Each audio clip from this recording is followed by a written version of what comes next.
Sound and solid interfaith relations cannot rest upon historical distortions.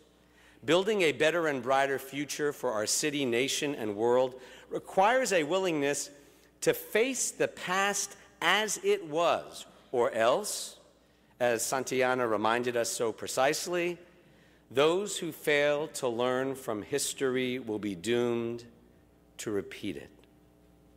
The fact is, historically, Christianity was the major source of anti-Judaism in Western civilization. Yet, how did it get that way historically if Jesus was himself Jewish? Why has anti-Judaism remained the fatal flaw in Christianity's long and noble attempt to serve God? My teacher, Professor Amy Jill Levine of Vanderbilt Divinity School, has published a book which has been hailed as the best ever written on this question. It is entitled, "The Misunderstood Jew, the Church, and the Scandal of the Jewish Jesus." Her contention, which makes perfect sense, is this: to understand the man from Nazareth, it is necessary to understand first-century Judaism. A distorted picture of first-century Judaism leads to a distorted picture of Jesus. Or put differently, if one takes the incarnation seriously, that is, John's claim that the Word became flesh and lived among us, we have to first acknowledge that the Word became flesh among Jews in ancient Israel in the first century. It's Jesus of Nazareth, not Jesus of Memphis or Mexico City. To disregard history, to disregard time and place, she contends, is to be unfaithful to both Judaism and Christianity. Consider this analogy. If we today, she asked, have difficulty fathoming how our grandparents could function without the internet and cell phones, let alone without television, how can any of us possibly presume to understand the worldview of Jesus without asking a few historical questions? How did Jesus' own Jewish relatives, Jesus' Jewish neighbors, and Jesus' fellow Jews become demonized by the early church? Why have so many Christians been taught that Jesus came to do away with Judaism and to distinguish himself from Jewish practice, when the fact is he lived and died a first-century Jew? The answer is not that complicated, but remains unknown to most of us. As the early church became increasingly Gentile, the non-Jewish people who followed Jesus, as the generations passed, needed to explain why Jesus' own people, the Jews, did not follow him. The Gospel of Matthew, written after Jesus' death, suggests that the Jews were misled by their leaders. However, after 2 or 3 generations, that answer doesn't work anymore. Paul claimed that the hardening of Israel, as he put it, was part of the divine plan. But that's not the explanation that carried in the church. The one which the church bought into, and which explains nearly 2,000 years of Christian Jew hatred, is that the Jews did not sign on to the Christian faith because, as I'll talk about later, Jews were said to be children of the devil in the book of John. Even though most Christians today, thank God, do not regard people who practice the faith of Jesus, Judaism, to be children of the devil, Christians and Jews still fail to understand who Jesus really was in first-century Palestine. Jesus of Nazareth was a Jew speaking to other Jews. He dressed like a Jew with ritual fringes. He prayed like a Jew, ate like a Jew, instructed other Jews on how best to live according to the commandments given by God to Moses. He taught like a Jew. He argued like a Jew with other Jews. and he died like thousands of other Jews on a Roman cross. Judaism was the religion of Jesus. Peter, Paul, and James inspired a new religion about Jesus, adapting his message to new times and grafting on the notion of a blood savior and crucified Messiah. Resurrection was already a deeply Jewish idea. You need to know that. Jews always believed in resurrection. Paul's notion of a crucified Messiah who brings about salvation from death by his blood is not a Jewish idea. That was a message that resonated with Gentiles, not Jews. And Paul found great success with Gentiles, which explains why the followers of Jesus quickly moved from being a small Jewish sect to a large Gentile church. Peter tried to evangelize Jews away from the Torah, but since the Torah was and is viewed by Jews as a gift of divine love, not a burden, as presented by Peter and Paul, very few Jews left Judaism to join the emerging church. Now, to understand why Jews in Jesus' day, or even today, never viewed the laws and guideposts of Judaism as a burden, remember that there are more laws on the books in Tennessee than in the entire Talmud and legal tradition of Judaism. And thank God for so many of those Tennessee laws, from traffic laws and marriage laws to cleanup laws for restaurants. By the way, the Waffle Shop made a perfect score on Food for Thought. Jesus was also very much a Pharisaic Jew. I said that, a Pharisee. Why then, you may ask, are there so many anti-Pharisee passages in Luke and other places? Here's where you have to know the history. By the time of Luke, the Pharisees came to represent for the church those Jews who refused to follow the new idea of Jesus as crucified Messiah. Yet even in Luke, as Dr. Levine notes, the Pharisees continued to host Jesus at dinner parties.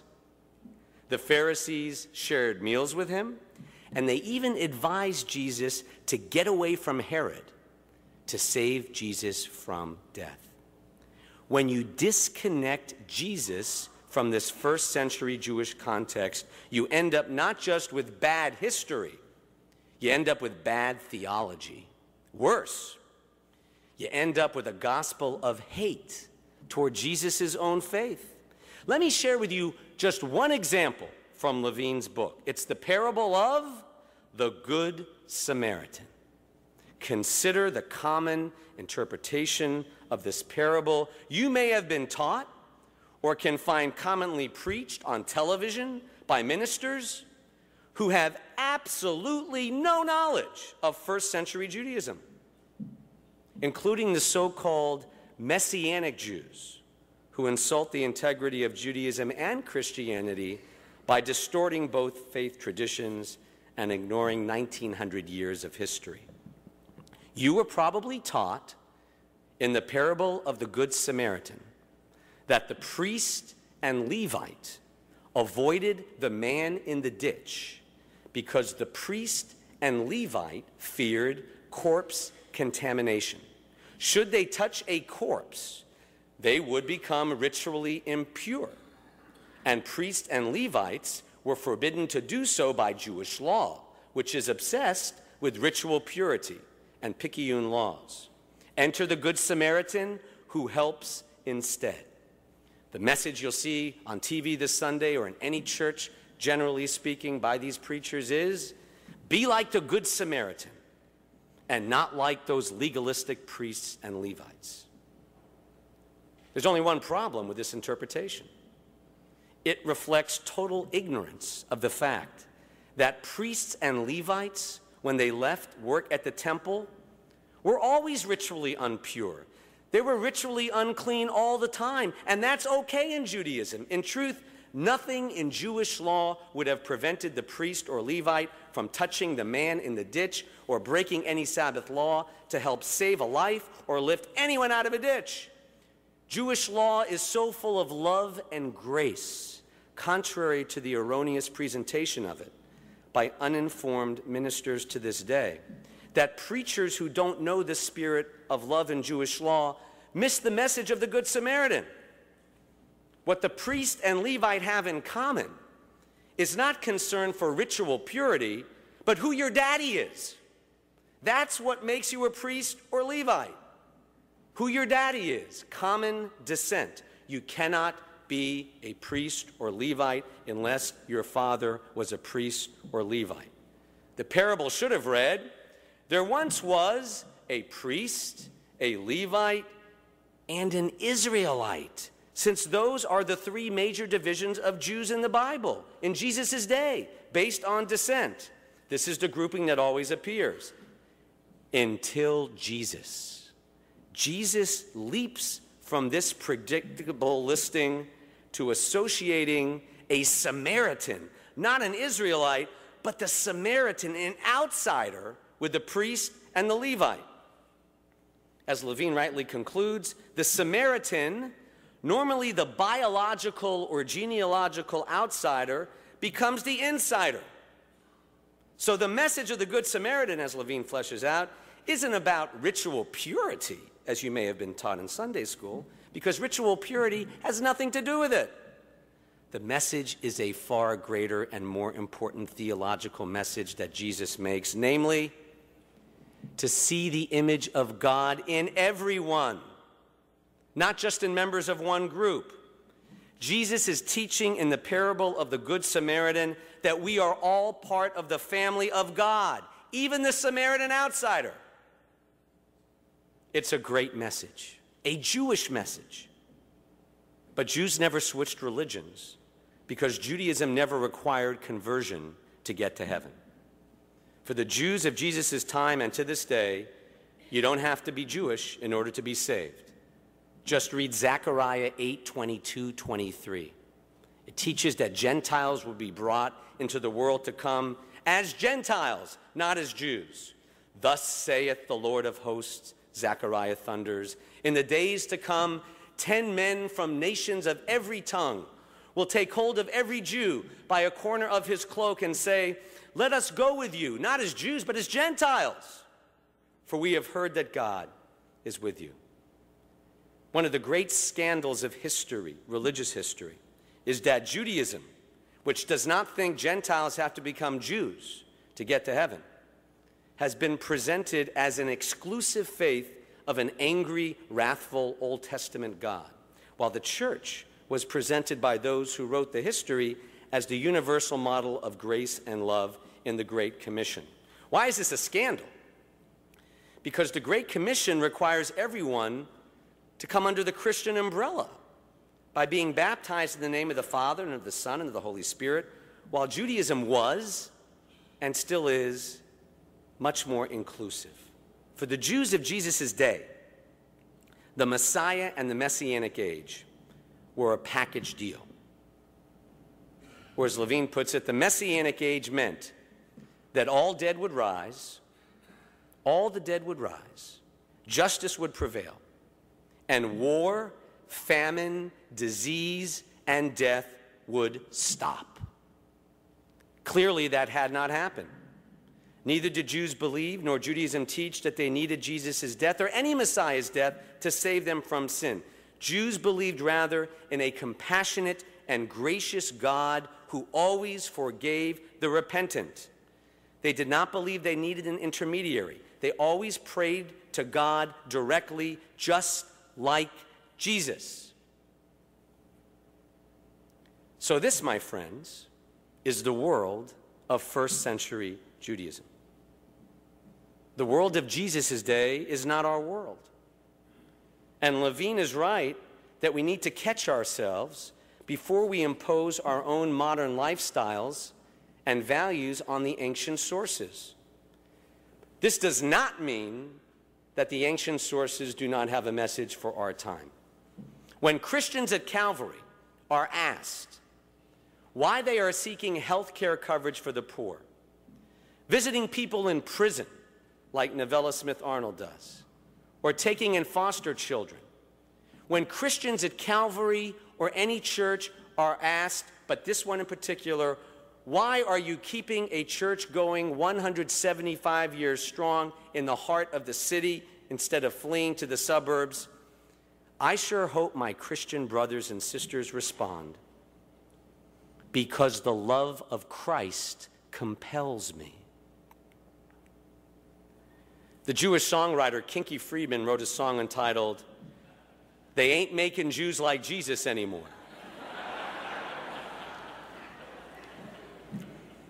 When I told that to Eli Morris of Hope Presbyterian, while we were pumping gas at a nearby Kroger, he said, "Micah, they ain't making Gentiles like Jesus anymore either."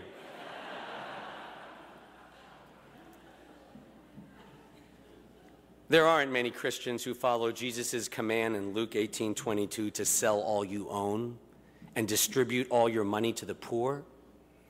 There aren't many Christians who are willing to be eunuchs for the sake of heaven, as Jesus requires in Matthew 19:12.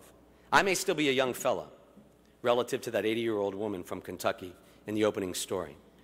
But it doesn't matter whether you're 80 or 40.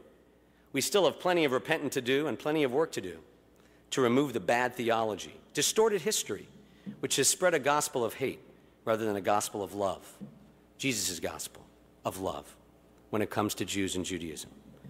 Remember that, in closing,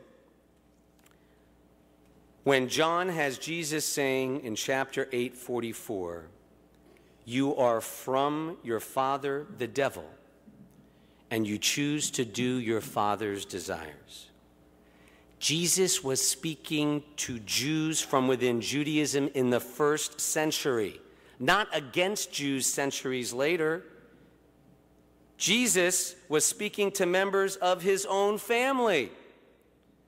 Now, I confess that my wife and I have, on occasion, called our youngest Jewish daughter a little devil within the confines of our home.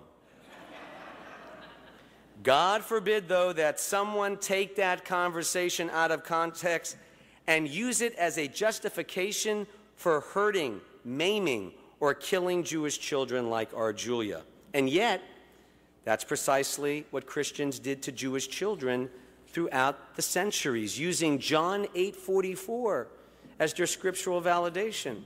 And uninformed ministers to this day still preach it wrong. They don't understand. Jesus is talking to Jews. Medieval church art, referring to Jews as children of the devil, drew elaborate paintings of Jews looking devil-like, complete with hooves and horns. Just read Professor Steve Haynes' book of Rhodes, The Jew in the Christian Imagination, and you'll understand how faulty history can lead to fatal consequences.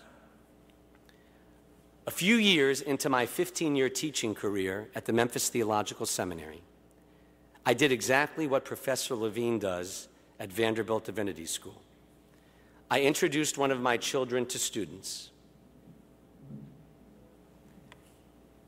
Kara. And then I said, when you read from the New Testament about Jews, or when you speak about Jews in a sermon, I want you to picture this Jewish kid, my daughter Kara. I want you to picture her in the front row, listening to the words you are reading. I show my students Kara again, and then I say, when you are a minister, please do not say anything that will hurt this child, and don't say anything that will cause a member of your congregation to hurt this child.